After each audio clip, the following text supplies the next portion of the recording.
What's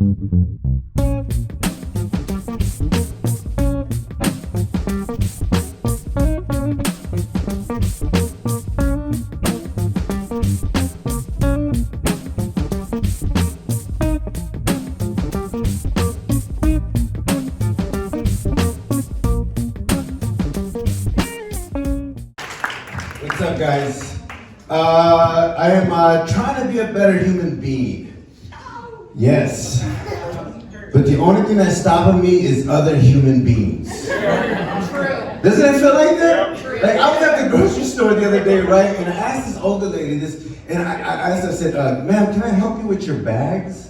And she goes, I don't want you to know what kind of car I drive and where I parked. Okay. So I followed the bitch home, now I know where she lives. I'm just trying, like I'm trying, but people just keep, like I was at the pizza place the other day, and then I was eating some pizza and I had some leftover, and this homeless guy comes up, he goes, hey, do you have any change? I go, I have this leftover pizza, and he goes, what kind is it? What? What are you, a gluten-free bum? Like, it's free. Like, beggars can't be choosers, you know, it's crazy, and I didn't want to disrespect this homeless guy because I feel like a homeless guy can win any fight, right? Like, I don't care who you are. I don't care if you're a professional boxer or an MMA fighter. All this homeless guy has to do is put his fingers in your mouth. I don't care if you lost the fight, you still, like, I mean, if you knocked him out, you still lost the fight, you know what I mean? Like, your girl would never kiss you. That's just so disgusting. You feeling tough, and you're like, I'm gonna knock this homeless guy out. He just starts finger blasting your face. I'm a little tired, guys. I haven't had any good sleep lately. My neighbors, I have an apartment, and my neighbors next door just been having sex all night, and I hate it. Like, they've been going at it all night till like 4 o'clock in the morning. And last night, yeah, I was like, holy shit, I should be asleep by now. And I'm in front of the window jacking off. You know?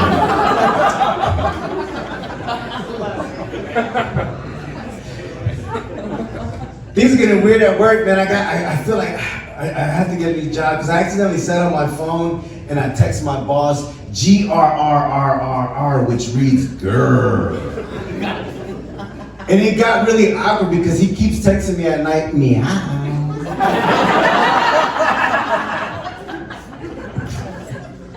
Went on a date the other day. This girl, she wanted me to pick her up. I went up and then I got out of my car and she stopped me. She goes, no, you don't have to get out your car and open the door for me. Okay, I can do it myself. I said, yes, I do, because that door doesn't open.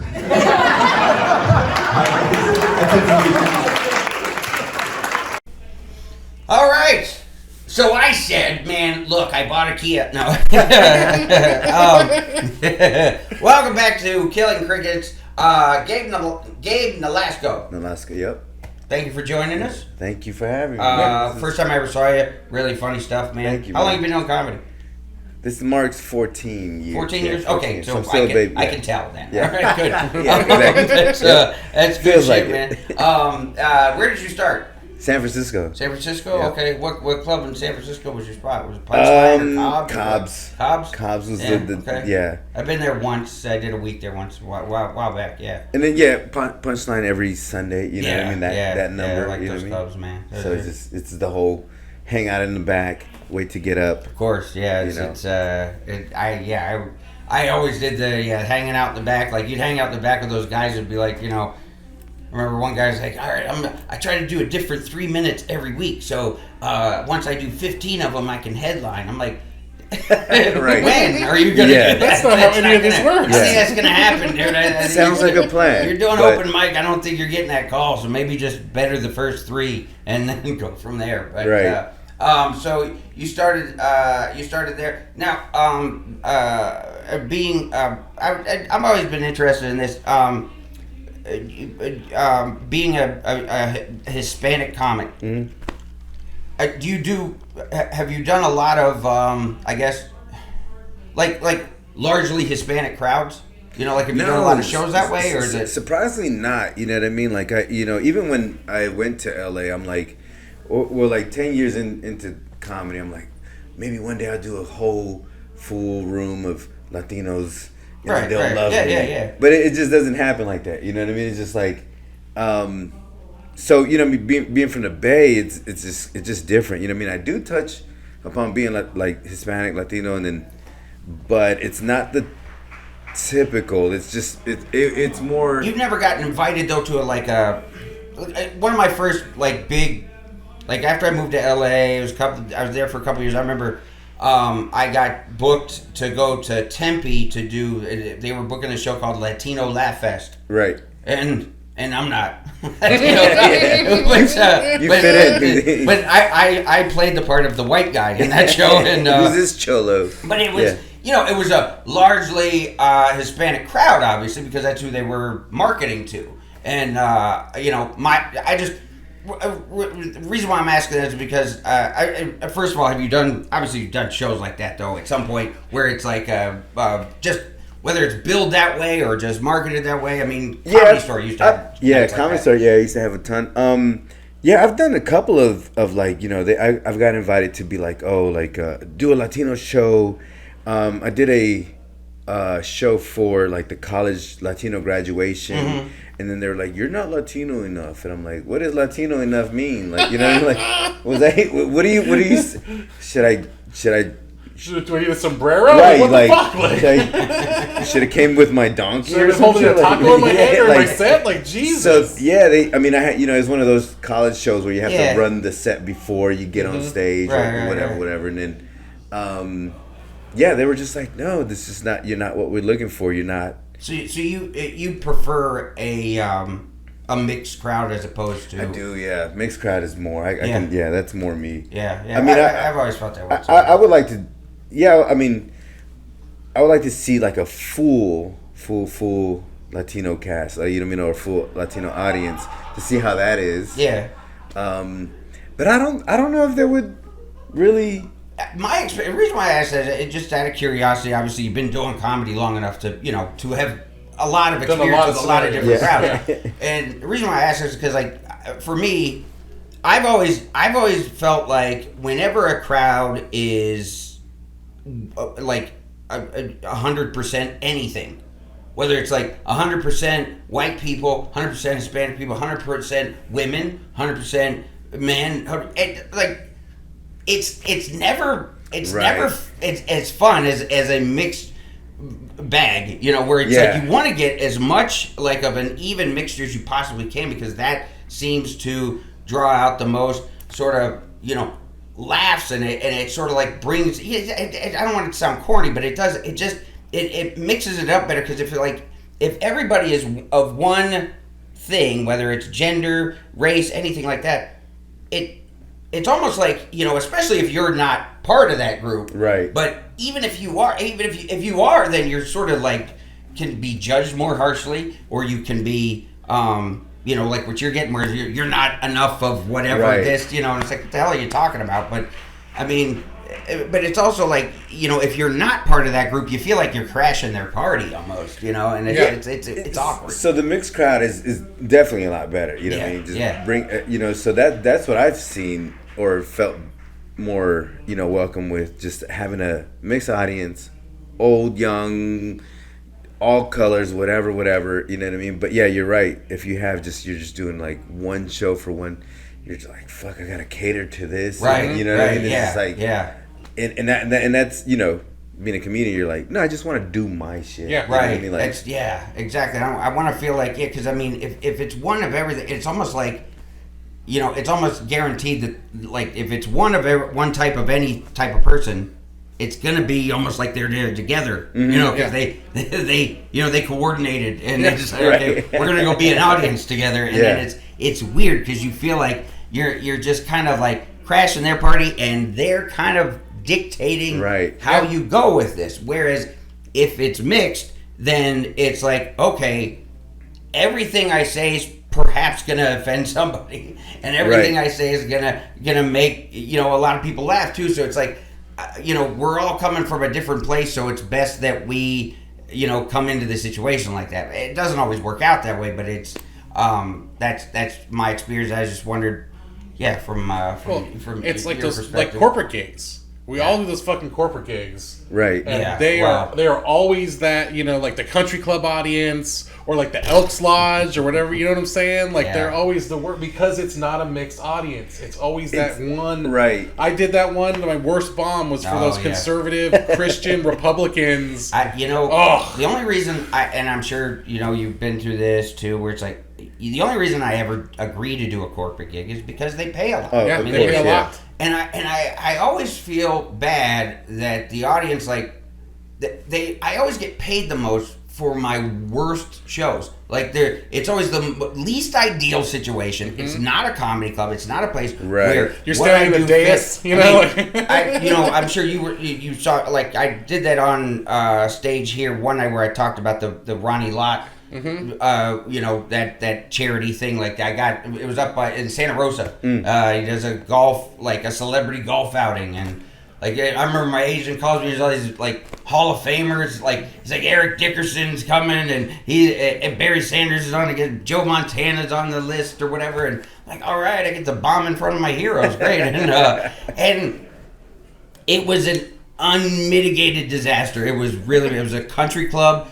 Ronnie Lott, nicest guy in the world, invited me to eat dinner at his table before the show, which was so fucking awkward, but I wasn't going to turn him down. Right, of course. Such a nice offer, but it was a weird, I mean, I've told the story, but I'm not going to go into all the details about it, but it's like, I mean, there was really no way for me to go and do what I do and have it work out well, because there were kids there too. I mean, it wasn't, everybody's dressed well. It's a kind of like a black tie event almost, and when I ended up. Well, I mean, long story short, I ended up crying in front of Marcus Allen. That's how bad it was. But I mean, the thing is. Whoever booked me for that saw me at a comedy club, saw me doing what I did in front of just a regular comedy club audience where, it's like the crowd is coming to our house in that sense because it's a comedy club and you know what you're signing up for. People at this banquet, they didn't know they were signing up for that. They just thought they were going to a banquet. Right. And then it's like, now this foul-mouthed, underdressed comedian's getting up here and he's going to be up here for how long? And it's like, and...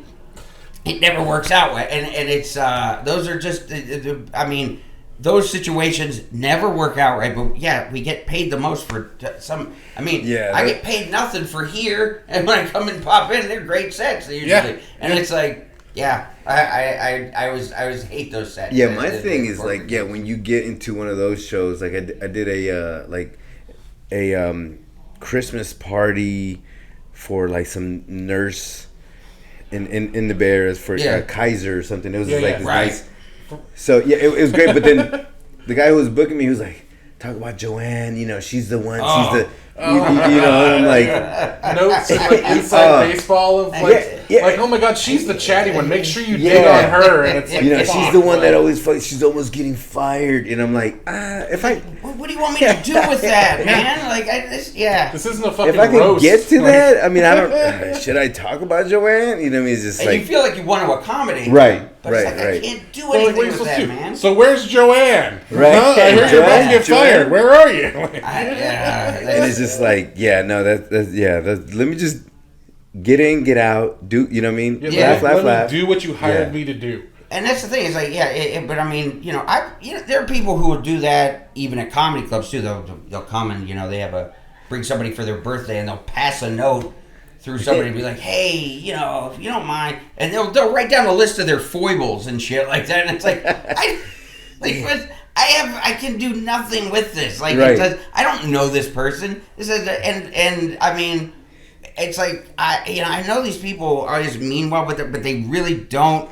It's weird how they just don't get it. Like, they don't get where this doesn't come from. Like you just handed me something like, oh, here's a funny anecdote, and I'm just gonna go recycle that into some comedy. It's like, it's not my experience. I can't do anything with that. Make fun of him. He just survived cancer. Right. Oh, I got you. All right. You guys are good. I have a bit just for that. Like, I'm ready to go. I'm gonna laugh him right back to the hospital tonight. Yeah, right. That's fucking awful. But I mean, I've always hated stuff like it. But I mean, when I'm trying to think what my next topic was that I wanted to get into.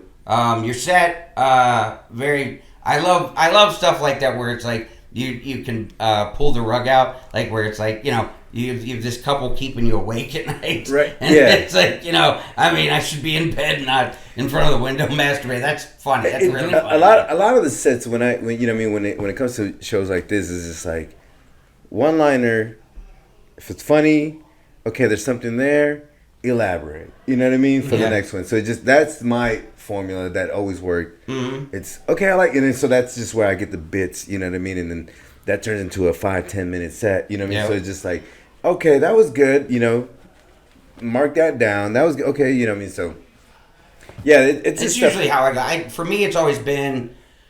If I can find one punchline in something, that'll justify starting a topic, and then I can build around it, like what you're talking about, where it's like, I have something to go on here, and then now I can start building branches for the whole tree. So yeah, I mean, I like what you're telling a story.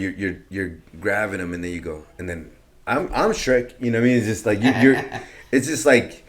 Well, tonight's not a good example. Well, no, tonight was just great. I'm kind of yammering up there because this is all got to be basically new stuff every time. So, but see, that's why I like though, because it's like so I don't know, but like, how do you guys? I'm more write it, do it. Are you guys more just go up there? I'm a writer. Yeah, like even today, like everything I work today, because it's a lot of that bit is in my main act. But today I was trying to find other tags and off ramps. Yeah. Because tonight they didn't really like that joke. So it's like, so I have to find off ramps to this joke that leads somewhere else. Yeah. I'm the same. You're just you have the topic. Well, yeah, mine usually it's like I'll find like I said, it's like I'll find if there's a topic I want to go into. If I have a good line with it, I can build around it. But like on things like tonight, where a lot of times it's like I can't really write much before I get on stage, because it's like I kind of need adrenaline to be factored into it so that I can build off it. Because if something works, it usually sort of rings a bell in my head to go, oh, all right, this is why this is funny, and then I can kind of go down the road with it. Like last night we were at the Kimmel show. We were. What's his name? The Will Hunsinger. Will Hunsinger. Will Hunsinger. Okay, he went on before me, and he was talking about he was doing a bit about because his deaf parents. He was talking about the being a loud masturbator, and then he was talking about how everybody's had somebody walk in on them when they're masturbating, and I'm backstage listening to this. I'm like, I actually haven't. I've never had that happen to me. Yeah, me either. And then I was like, so I got on stage and I didn't know where I was going to go with that.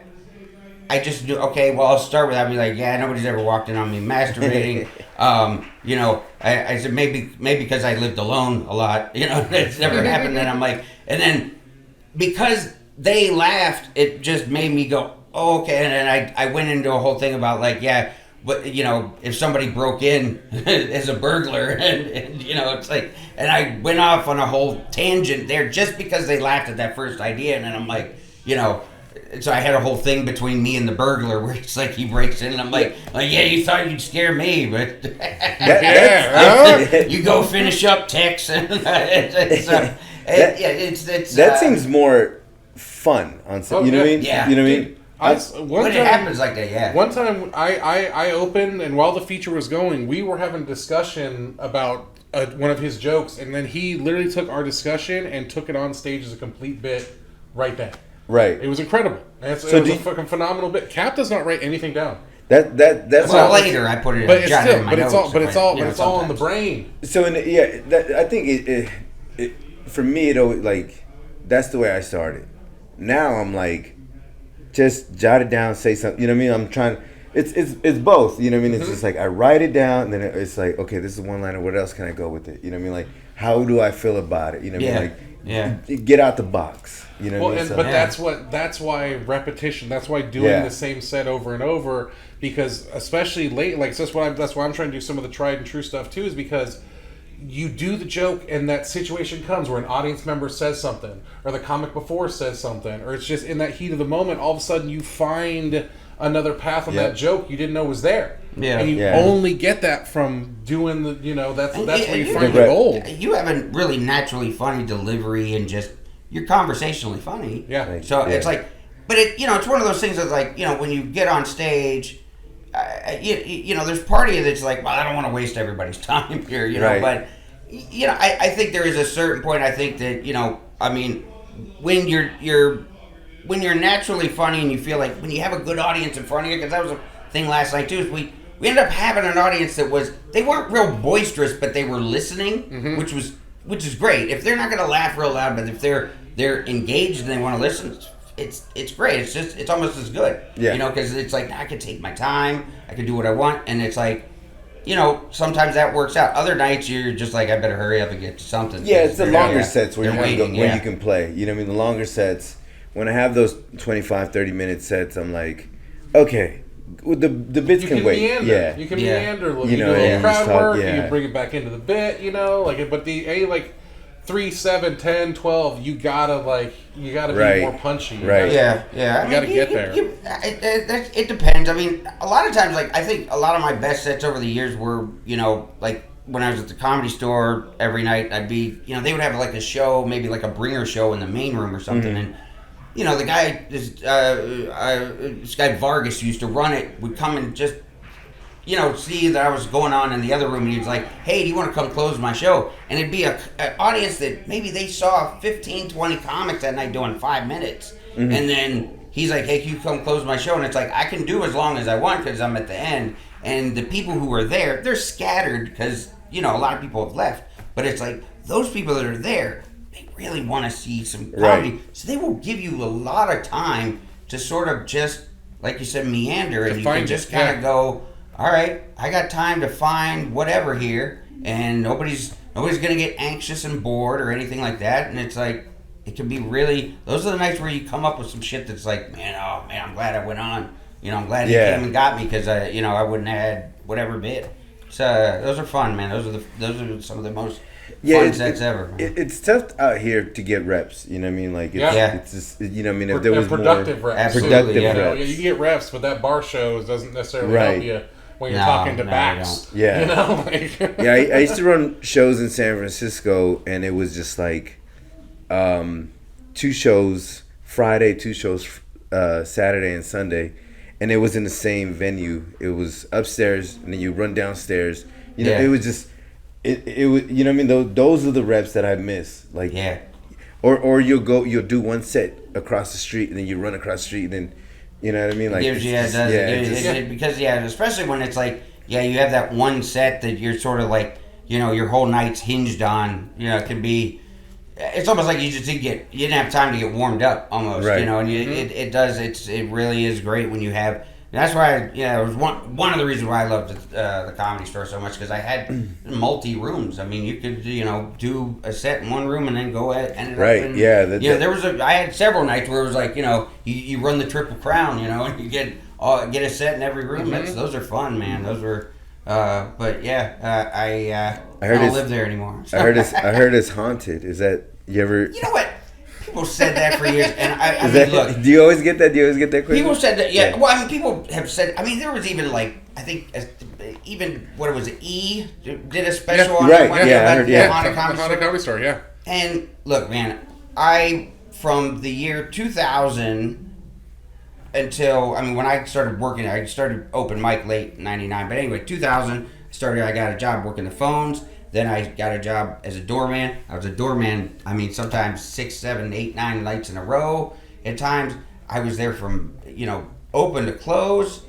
And there would be nights would be there after. I basically lived in that place. Right. For years on end. And the only thing that is scary there is rats. The rats. Because, seriously, we'd have rats. I had a rat come out of the basement one night, when the show started, walked up to the original room, it was all dark, walked past everybody's feet, nobody saw him, and he went out the front door like he was going out for the night, made a right, went toward Pink Dot, and at the end of the night, 2 a.m., we were almost, we still had a comic on, and he came back like he was coming home. And he was about to come in the door. We had to shut the door so he didn't get in. He was pissed, like, "Hey, I live here." He came back with a date. He came back with other guys. Seriously, it was like he staggered back home, and I mean, I never witnessed it. And the weird thing is, I have friends who have witnessed things there. Like one of my closest friends, at the time, like he and his girlfriend were in the main room one night. There was nobody there, and he tells me how like a chair flew across the room and there was nobody there and all that stuff. And the thing is, you know, he was one of my best friends. I trusted him. Right. You know, whatever I had no reason to doubt him. But because I didn't experience that for myself, I'm still like, there has to be some explanation there. You just didn't see the guy who came in and threw the chair across the room. Some shrooms. But because I didn't experience that with him, it's hard for me to, you know, really believe. So, in my experience, I spent so much time in that place that if there were ghosts, I'm sure I would have seen one at some point, right. Or I would have had some experience, but nothing at all. I think it's just fun to say. It's a good conversation. Yeah. You know what I mean? It's just, it is. But it would be nice to like. It's like staying in a haunted hotel or something. Right. It's like it's the fun. reason why it has that reputation in the first place is because I'm sure, I don't know if you guys know this, but the main room at the Comedy Store. The original room's called the original room because that was the Comedy Store to start. When they first started, it was just that room, and the main room was a club next door called Ciro's, and Ciro's was actually a big mob gangster hangout, and there were some people who got killed there, and so I think that's what started the you know, whatever the idea or if it actually happened, whatever the paranormal stories from that place, but. You know, and then people, you know, that eventually evolved into, you know, like, oh, is Kinnison's ghost here? I'm like, he died on the highway on the way to fucking Nevada. I don't think his ghost is here. Yeah. You know, it's regardless, it's a place that has more character than any club I've ever been in, and that's why it was home for so long. Yeah, there's a room here, the Artisan. They did comedy there, up and down or whatever. But that was the story about that hotel. That hotel is so old that is haunted. And if you go in there, they have like all these like old 1920 pictures or whatever. It's like Victorian. It's like doing comedy in the Haunted Mansion over there. It's crazy. And the same thing. It's just fun to say, oh, this place is haunted, you know? Yeah. But it was also the swingers hotel. Right. It's so that moaning you're hearing was not a ghost. All right. Right. It's a bunch of It's fucking I got slimed. Yeah. No, you didn't. Yeah. No, you didn't. No, you did not. Right. And you should wash that off. Sir. That's not ectoplasm. It's, right. And now it's the weed hotel.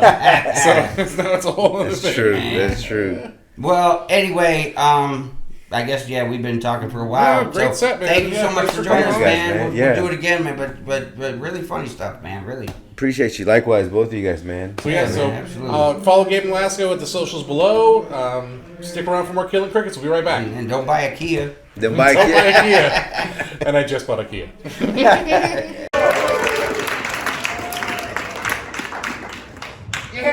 All right. This is starting off great. You know what? He was talking about the autistic test. I've never taken the test. My wife likes to fucking diagnose me as being autistic all the time, like just because I know like random facts and shit, like you know, just because I can like name Simpsons episodes and shit. It's like, oh yeah, that's it. Now shut up. It's 1 minute to Wapner. Fuck out of here. Anybody remember Rain Man? No. All right, well, that's fine. It's that's an old fucking reference, but way to start my set. Fuck. Did everybody have a good Halloween? Yeah. Yeah, I have an 8-year-old daughter, so like we Halloween's a thing at my house. So like we have to go trick or treating every year. Yeah, it's I've never been into Halloween. You know, I've always been a guy, like before I met my wife, I was the guy like at a costume party like this. Like, like I remember I was at one in LA years ago, like, just in regular clothes, I get dragged to a fucking costume party. And I hate when like you go to a costume party like that and everybody else looks at they look at you because you're in regular clothes, like I'm a fucking weirdo, you know? Like I read there's a guy in roller skates, one of those spinny hats and a fucking tutu. He's like 56. He's like, what are you supposed to be? I'm like an adult. Fuck out of here. Jesus Christ. I'm supposed to be employed. Go fuck yourself, sir. I've never into trick or treat as a kid. It started off bad for me. I remember my first trick or treat. I think I was 6. I went as the Incredible Hulk. I mean, they had like inflatable muscles, and you know, they put green paint on me and shit. You know, and it was kind of cool. Except my mom made me still. I had to wear. I wore glasses, and my mom made me still wear my glasses, so I look more like the intellectual Hulk, I guess. Like, I'll do your taxes, but yeah, it was. But we go every year. Like we go as like a theme costume thing. Like you know, like what was it? A few years ago we went as like Toy Story characters. We I think it was 2 years ago we went as Shrek. I was fucking Shrek. You know, like my daughter was Fiona, my wife was the fucking donkey. You know, I mean, it's fine when they're with me, because I remember we were at this big, like, trick-or-treat block party, like, there's a lot, I mean, it was like, this is a really nice neighborhood, one of my wife's friends lived there, and, wow, yeah, you should try to fucking sneak in there, too, Jesus Christ. There's no such thing as fucking fun size there, oh my gosh, it was like every house had like a fucking 7-Eleven out front. I mean, my daughter's getting like king size, like Milky Way and king size Kit Kat. I was getting fucking coffee. Fucking hot dog. Yeah, was that shrimp? All right. But I mean, it's cool when we're the theme. It's fine, you know, as long as they're right next to me. But yeah. A couple times they were like, wait, because they had like porta-johns set up. They went to the bathroom. I'm just standing there like. Now it's just grown man fucking Shrek. Oh, my daughter's candy looking like I'm trick-or-treating. You know, I mean, people were walking by like, hi, yeah, I'm just 45-year-old Shrek here. Hey, just here to watch your children. Yeah, no big deal. It's fucking creepy. We went last night. They didn't clue me in on the fucking theme last night. we were supposed to go as Wizard of Oz, I guess, but nobody fucking told me. So yeah, my wife was the Tin Man, my daughter was Dorothy, my sister-in-law was the Scarecrow, and I was a walrus. So yeah, because I had some jammies there, but yeah, like, all right, I guess this is all I got. So remember the Walrus and Wizard of Oz? Neither do I. But here we are. And but you know, like I take my daughter house to house, and it's like, I mean, like you know, she's usually pretty polite, but I had to I had to be a dick at one point. Like we were walking back to the street to meet my wife and sister-in-law, and I'm like, can you at least wait till we get to the street to say, ew, peanut M&Ms? You know, like, what the fuck is wrong with you? I mean, fucking ungrateful kid. Although I will say, I don't know, I'd like to finally say that whoever makes Almond Joy and Mounds, fucking go away. Alright? Nobody likes that shit. Nobody's ever liked that shit. Every fucking Halloween, they're in the fucking basket. It's like, it's every year, it's like, it's always like, who invited this guy to the party again? You know, like, nobody likes that shit. Fucking stop putting fucking coconut and candy bars. It's like, might as well put fucking coleslaw in there or some shit. Hey, the kids love that, don't they? Kids love roughage. Fuck off, man.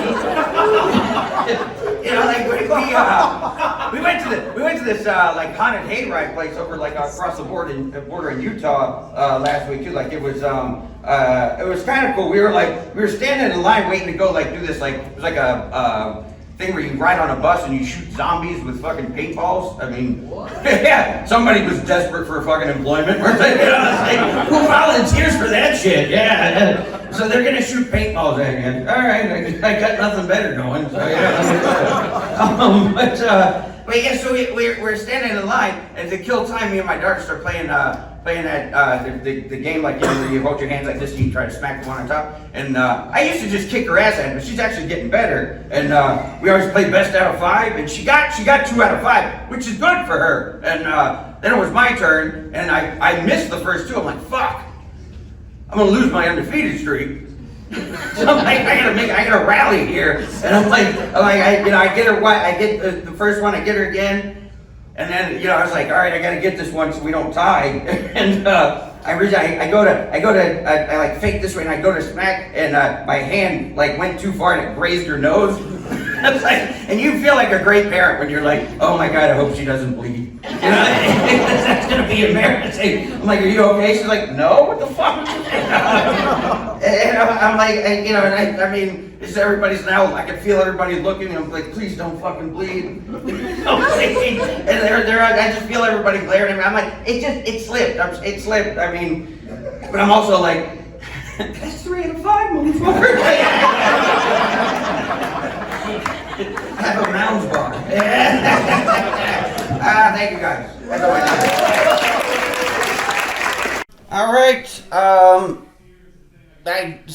all right. I just got off stage and I quit. I was waiting for which one. I suck or that was terrible. Yeah, one of them. It was just, I quit. You're done with comedy forever. 26 years. We're done after this 3 years. Yeah, that was the one that did it. Yeah, we're done. We're done. It was for the most part, I think it was okay. The only thing I think I was I guess disappointed was I don't think I didn't deliver my call back as well as I wanted to. I think I kind of rushed it, which happens a lot because I think I was just sort of, it was almost like I was pinning a tail on the donkey there. It's just like, all right, I'll get this mound right there, put that there, and now we're good. But for the most part, a few things that I liked in it. I thought it was. I don't know. I mean, I guess it was okay. No, yeah, I just think that because the beginning when you tried to kind of riff on the earlier part. Oh yeah, when I was talking about. I think that derailed you a little bit until you got into kind of the meat of what you wanted to. It was one of those things where it didn't derail me too much. It was just sort of like, okay, I kind of see what I'm dealing with, which is really okay. It's the day after Halloween. This audience isn't. They're not high energy. Mm-hmm. So they're just like, they were just kind of like whatever I was talking about. What was the autism thing? Yeah. Because he was talking about the autism test, and I was talking about how, because we were just in the car last night, and Jamie and her sister Kate are fucking arguing over my autism diagnosis, and I'm like, what the fuck, man? Jesus Christ! I'm like, that's what you're dealing with on the ride home. I was trying to do a Rain Man reference in there, which I thought would be funny. I mean, because because that reference doesn't hit like it did. That's like well past its expiration date. You could pretty much just you could do a Rain, 1 minute to Wapner or fucking excellent driver, Babbitt, or something like that, and it would sell it and be like, that's autism. Now we don't. It's not people's picture of autistic anymore because it's so widespread and such a common thing. So it's like I don't think people reference Rain Man as much as they used to with autism. So it's amazing how that used to be funny too. Like where you would make fun of Rain Man and it'd be funny. Now it's in poor taste because it's like wait, whoa, dude, like that's not cool. And so. That was part of it. So you guys will know nothing about it, most likely, because I guess we can put it on Killing Crazy. I don't give a shit. We're showing everything. It won't be in my caplet, I guess. But it's for the rest of it, like when I got into the stuff about Halloween and trick or treat, because it's November and I think it's a good time to do Halloween material. That stuff was. It was for the most part, I think it was decent. I think I was searching a lot of it, because it's not stuff that's real. It's not streamlined. It's not polished. So it's like, a lot of places I'm like, where do I need to find something here. And so I'm kind of it's not a dark hallway, but it's poorly lit. So I was trying to find. You took a couple pieces from other stories and combined them. Yeah. And because you took your Wizard of Oz thing and added the walrus and stuff instead of the Wizard of Oz, and I was like, the walrus because since last night with Halloween, because I did go as a fucking walrus because I had a walrus thing from another video. I love that fucking costume. Yeah. Oh, me too, buddy. Yeah. so I ended up, I threw that on because they were basically the theme last night was they were doing my daughter's video game starts day. They were doing a horseback riding thing, and I just thought, okay, because all I needed to do was find a fucking cowboy hat, but I couldn't find one because I don't have them because I'm not a gigolo anymore. Yeah. And, I couldn't find. So I'm like, well, it'd be funny if I was just a fucking walrus because I have this. I have this costume up there from that video. So, and my daughter laughed. Of course, she has a great sense of humor with that stuff. It's like, why are you a walrus? That's hilarious. And it's like, it worked. So. And I really did raise her nose that night, which I felt fucking awful about. I was gonna. That's the thing I forgot to do is I was gonna add a part about the whole idea of when you feel like you hurt your kid. Yeah, because it sucks so much. Because that's what we talked about last night after the show. You're like, I heard her the other day. Because if you have those moments, because I was gonna reference a story back to when we were first moved to Vegas, and we were in one house for a month or two, and then we moved to another house in Henderson because the company that brought us out, they were moving us around. It was a fucking joke. But anyway, when we were moving to that house, I remember, Jamie and Madden was only 3, and they come in, bringing some boxes in and stuff like that, and Madden wanted to go outside. There was a pool out back at this place, and anyway, she had a stroller cart thing that she was pushing, and there was the pool filter. She was going right over where the pool filter cap is, and there was a fucking yellow jacket there. And she's like, there's a bee, get the bee. And I'm like, oh shit. So I go to rescue her from the bee, and I go to step on the bee, and the fucking yellow jacket crawled down in the hole to get away from my foot inside the pool filter, and he dodged it, but he knew I tried to step on it, so he got pissed off about it, and basically the yellow jacket comes out of there, and it's doing that angry fucking, and I'm like, fuck! So I go, and Madden's she's, of course, terrified, and because, I've scared her enough with yellow jacket stories, so, I pick her up, and I go to run in the house, and the grass was damp, and as I'm running with her, I start slipping and falling like a fucking child. I'm a grown man. I picked up my daughter. I'm trying to rescue her from a single yellow jacket here, and I start falling, and I'm like, I can't fall on her. Yeah, turn. So I'm like, and the only thing I can do is I basically tossed her to the side. I'm pretty sure I gave her fucking brain damage. I know. I tossed her to the side. She landed over here. I landed on the ground. Jamie comes in and what the fuck is that? Because and the worst thing would have been if she got stung by the yellow jacket too. On top of it, right? But it was still to this day. You just feel you remember you feel so terrible. I feel terrible about myself, and just because of course she cried, and I think she hit. It was something, I don't know if it was her nose or she got a scratch or something like that. But there was there was blood. Yeah. It wasn't good, and and to this day there are many parents out there who have much worse things happen to their children, than whatever happened that day. That horrible day when we ran from the yellow jacket. Don't belittle your trauma. But there was, so I wanted to add that in at the end, and then throw a fucking Almond Joy or Mounds in the end of that, and I forgot basically when I was up there, and because it's my third time on stage, I guess, but so I forgot to add that. That was the only thing I wanted to put in there before I did that, But still, because I've seen you do, but the way you just kind of combine the multiple bit. There was a lot going on in your brain in that one. The reason why I did I think I shortened the Wizard of Oz because there was the Wizard of Oz story about when the woman called me, said I was a tiger. Yeah. What a fucking idiot, and I'm still mad about that. But But anyway, it was just one of those things where I'm like, okay, I'm kind of meandering too far and too long.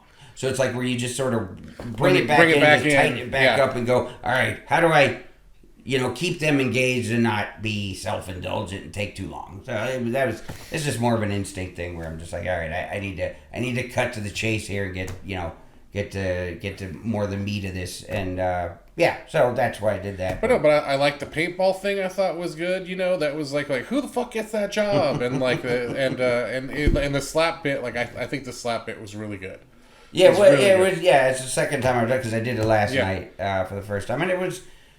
And I like that, though, that I can take a moment like that's why I think I wanted to include the thing about the Yellow Jacket, too, because, that's what makes those moments not so painful when you actually get to make comedy out of them. Now I went through it for a reason other than just depression or just, that's why I wanted to do the Ronnie Lott thing. And, that whole thing, I wanted to make a comedy bit out of that because...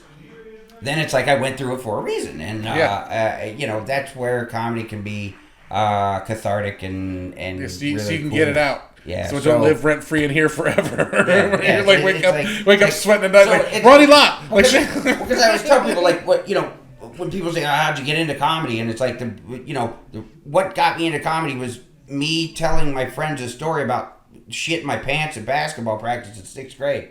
And that was horrible. That was not fun when it fucking happened. It was embarrassing. It was messy. It wasn't fun at all. But then, telling that story and making people laugh at that was, it got to the point where it's like, oh wow, I'm kind of glad I lost those pants, and I'm glad I shit myself because I'm glad I had to throw those underwear away. Look at where it's gotten me. So it's like it's one of those things where it's just like you turn a negative into a positive, and it's like okay, I'm glad that happened now because I got this out of it. So that's kind of what I wanted to do with that, and like I said, that thing like raising her nose. I hate the idea that I would ever hurt my child. I never want to hurt anybody, even accidentally. Like, it just kills me the thought of ever doing anything to hurt my child, and just the idea of like making comedy out of it to take some of the power back from it and make it funny, so that it. And I said to her last night after the show, I'm like, "Do you hear me talking about when I hit your nose?" And she's like, no. I'm like, well, fuck you then. Fucking kid. She was deep in the stables last night. Yeah, she doesn't give a shit. She's just there. Fucking yeah, she's just there to hang out. She's just there for the candy. She wants to go to the candy store. She doesn't give a shit about what I'm talking about. I mean, she used to come up at least at the end of the shows, like when I was at Harris and close the show out with me or something. She's like, whatever. She's like, I've done that. Time for you, dude. I don't need no stage time. But yeah, I think any parent can relate, I guess. Anybody in general. I mean, if it was any other kid too, I'd feel bad. But especially, with her, if you accidentally like raise some other people's kids, you're like, oh, yeah. You feel like a big fucking oaf. But you're still like, but that kid's kind of an asshole. Whatever, so it's like, oh man. When it's your kid, you're like, you never want to hurt your own kid. Oh man. Other people's kids, you can let that go. But your kid, I